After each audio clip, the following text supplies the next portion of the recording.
Hello everyone. I said that I'm going to uh, give my testimony about what happened between me and this person that was sending witchcraft, and I believe the Lord was revealing that to me. First off, November 5th, 2021, my husband passed away, and that same day, this guy contacted me on a video chat and saying, "I'm so sorry about your husband's loss." Uh, and we got into a short conversation, which I don't remember everything that was said, but I do remember him saying, "Bet you didn't think that I was gonna uh, video chat you like this." And I'm like, "No," because that was really strange to me. And I was thinking, why didn't he just text me or just text me something on Facebook? But it was a video chat. So the next day, I think it was the next day, me and my mom and my sister and my girls had to go to the mall to get clothes for my husband's funeral. And this same guy, kept contacting me, trying to video chat with me. And I'm like, I'm not trying to be rude, but me and my family are going to get clothes for the funeral. And I said, I will talk to you later. And even after I did that, he done it once again when I was actually at the mall. That first time it was in the car, and then when I was at the mall, he tried to do it again. And I said, I can't talk to you right now. We're still trying to look for clothes. This guy, in the beginning, I'm just going to say this. He seemed very innocent. Uh, he's just seemed like he wouldn't harm anybody. And normally people that have the Jezebel spirit, narcissist, whatever you want to call it, are normally that way.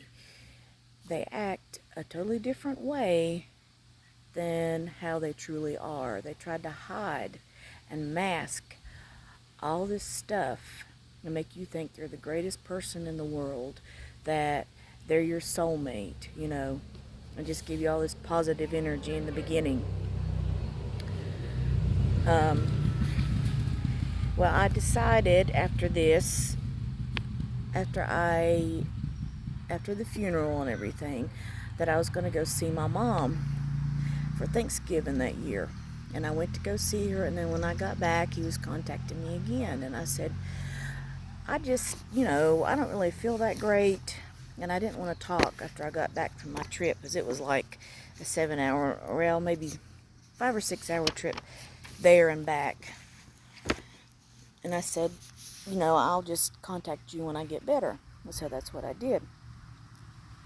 And another thing I failed to mention was, while I was out with my mom and my sister, and we were getting the clothes, my sister was like, "Hey, you want me to tell him to leave you alone?" And I was like, no, I was giving him the benefit of the doubt. I was like, maybe he's just trying to be my friend, I said, I'll just handle it. So I let it go.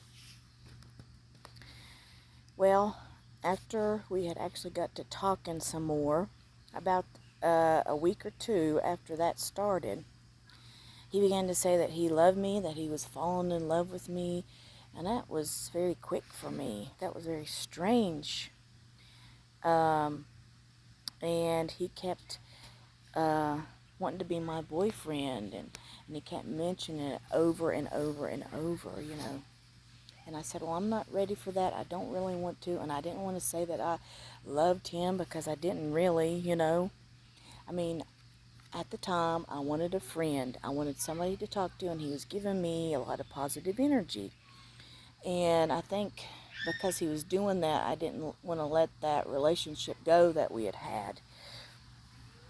But as time went on, I got deeper into the relationship, which I really didn't mean to do that, but it just happened, you know.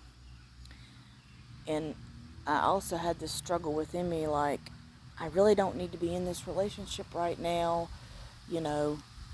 And But he would always keep saying things over and over again about, like I said, being his girlfriend and all that. And I think I just finally gave in, because like I've said before in my past video, I was a people pleaser.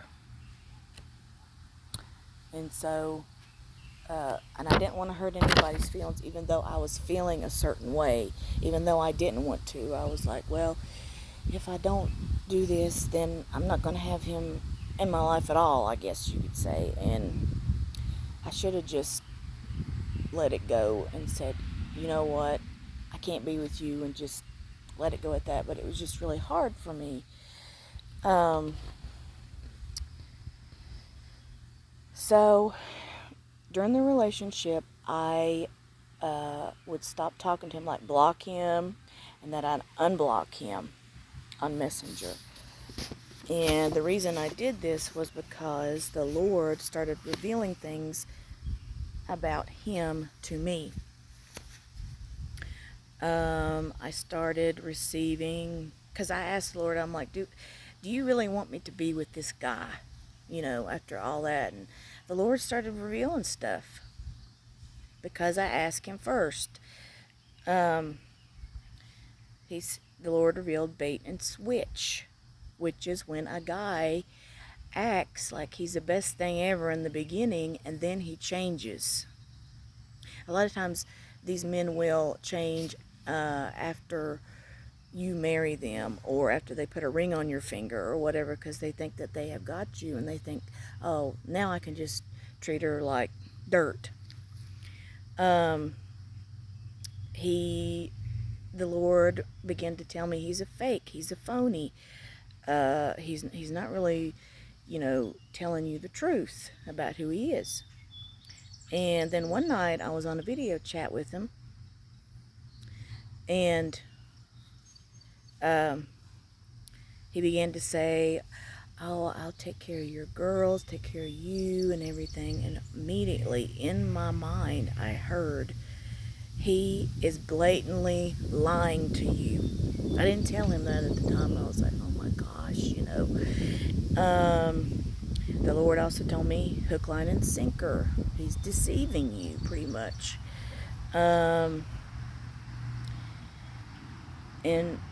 I would, like I said, block him and unblock him because I felt bad. I felt bad every time, and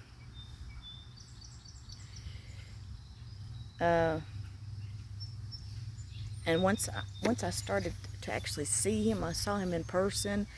There was this like magnetic pull towards him, and I couldn't understand it. I mean, I'd be at home or wherever I was, and I'd think about him 24/7. It was terrible. And I asked him about it, and I'm like, why am I feeling like this? He said, it's a love spell.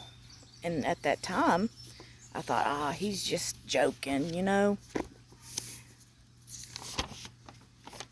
I'm looking through my notes here as I wrote notes down about everything that happened.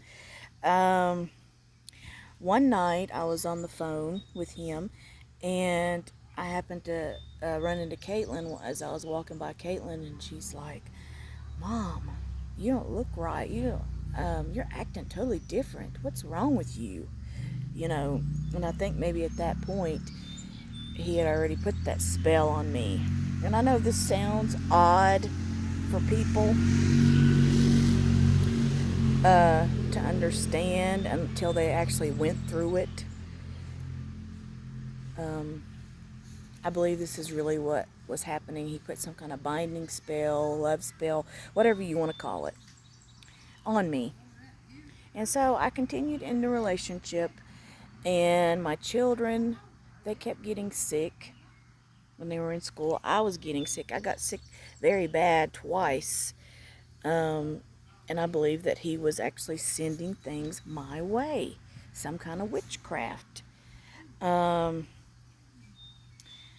He would constantly speak to me about marriage, even though I said, I am not ready for that, and he would just constantly bring it up in conversation, almost to like brainwash me into agreeing with it, you know. And it was hard to break free from this relationship once uh, that that strong pull was. I was feeling a strong pull towards him, and like I said, I believe it was some kind of a spell that he had put on me. And I'll continue with the story about that. Um, let's see. Oh, there was one time I was on the phone with him, and my youngest daughter, Amelia, said, "Mom, such and such is a witch." I said, "What?" And he's like, "What'd she say?" And I said, "Well, she said you were a witch." He said, "No, I'm a warlock." And he did not say he didn't act like he was joking. He didn't say anything like, he didn't say he was joking, you know. But I mean, I took it as a joke because I don't know, I just didn't think that that was real at the time, that could really be, you know. I think I'm going to have to make another part